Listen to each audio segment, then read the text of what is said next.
진짜. 아유, 좀 잠 좀 자자 좀. 무슨 일이가? 무슨 코를 그렇게 골아.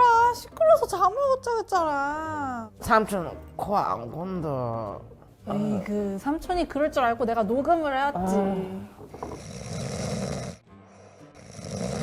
야, 근데 코 고는 건 알겠는데 호흡을 멈출까? 그게 다 저놈의 술 때문인 거 아니야. 삼촌 술을 끊어. 야, 그거랑 술이랑 무슨 관계냐 이게? 당연히 상관이 있지. 왜 없어? 술만 끊으면 다 해결될 건데? 맨날 술.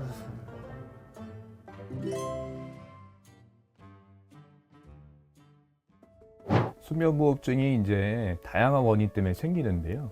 제일 중요한 거는 우리 숨길 주변에 근육들이 있어요.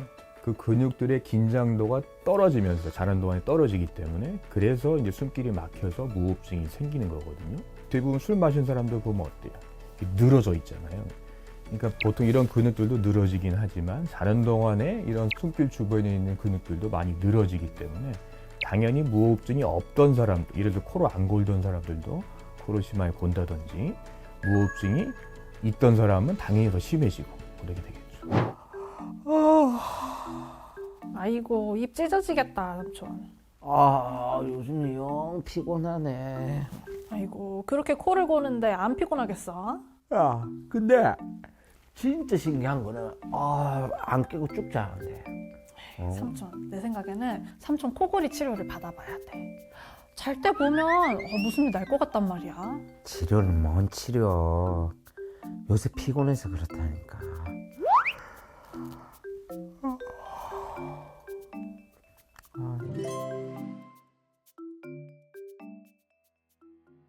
수면무호흡증 당연히 위험합니다. 네, 뭐 여러 가지 이제 관련된 뭐 합병증들이 일단 많이 생기는 거죠. 예를 들어서 내가 한 번 자는 동안에 한 번 숨이 끊겼다. 그거 가지고 무슨 큰 문제가 생기진 않겠지만 우리가 평생 계속 수면이라는 걸 취해야 되는데 그럴 때마다 예를 들어서 병이 있다고 하면 반복적으로 수면무호흡증이 생긴다.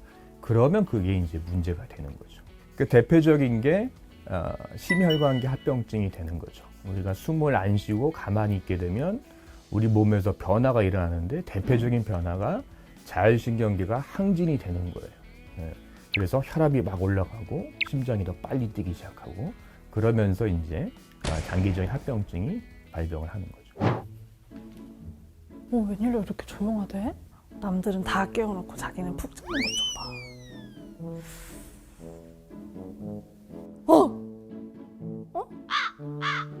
삼촌! 삼촌! 깜짝 놀랐네. 근데 이렇게까지 위험하게 하면은 삼촌이 잘 때 깨워야 되는 거야? 말아야 되는 거야?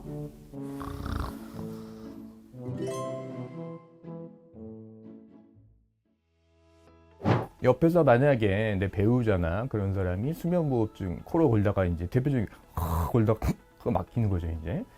당연히 불안하죠. 그럴 경우에는 당연히 이제 깨우는 게 맞긴 맞는데 아까도 말씀드렸지만 그 한 번 깨운다 그래서 대세 영향이 있는 건 아니죠.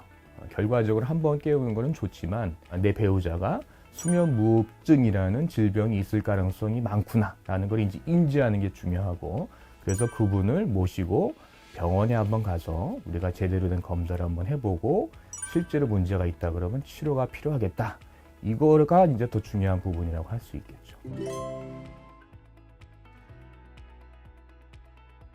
이제 사람마다 다 다르잖아요. 이제 처한 환경도 다르고 나이도 다르고 이제 수면무호흡증이 있다고 하더라도 정도가 다 다르기 때문에 그런 여러 부분들을 조금 복합적으로 종합적으로 판단하는 게 제일 중요하고요.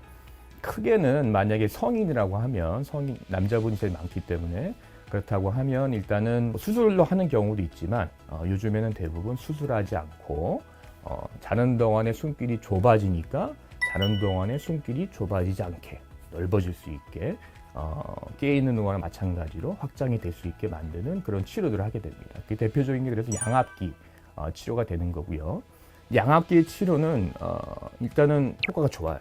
효과가 좋고 그다음 합병증도 거의 없어요. 아주 큰 장점이죠.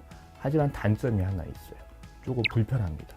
보기에도 조금 이렇게 매력적이지 않아 보일 수도 있고 경우에 따라서는 내가 이제 받아들이는 사람 입장에서 이거 나 해야긴 해야 되는데 잘 때마다 이걸 쓰고 자는 게 너무 불편하다 이런 걸 호소하시는 분들이 있어요. 우리가 보게 되면 이제 환자분마다 당연히 다를 수는 있겠지만 평균적으로 보면 한 30% 정도 환자분에서 난 쓰고 싶은데도 너무 불편해서 못 쓰겠다 이런 분들이 있거든요. 그런 분들은 치료를 안 할 수는 없잖아요. 그래서 안 할 수 없기 때문에 우리가 이제 평가를 해서 만약에 내가 수술적 치료를 통해서 수술을 해줘서 막히는 부분을 넓혀줄 수 있다라고 판단이 되면 수술을 하게 되는 거고, 그 좁아진 부분이 간단한 수술로 하기 좀 어려울 것 같다라고 판단이 되면 우리가 수술적 치료 외에 양압기 외에 또 다른 또 의료기기들이 있거든요. 그걸 이제 사용하게 됩니다. 하나 예를 들면 구강내 장치라 그래서 턱을 약간 앞으로 당겨주는 구강내 장치가 있어요. 일종의 이제 마우스피스 같은 그런 장치라고 생각하시면 되는데, 끼고 있으면 턱이 앞으로 이렇게 나오게 됩니다. 나오게 되면 이 손길 뒤쪽이 조금 열리면서 혀가 뒤쪽으로 말려 들어가서 생기는 문제는 어느 정도 해결이 되는 거죠. 그래서 우리가 수술이 간단한 부분은 수술도 하고 수술이 조금 힘든 부분은 그런 의료기를 추가적으로 사용을 해서 양압기가 했던 그런 역할을 이제 분산해서 하게 되는 거죠.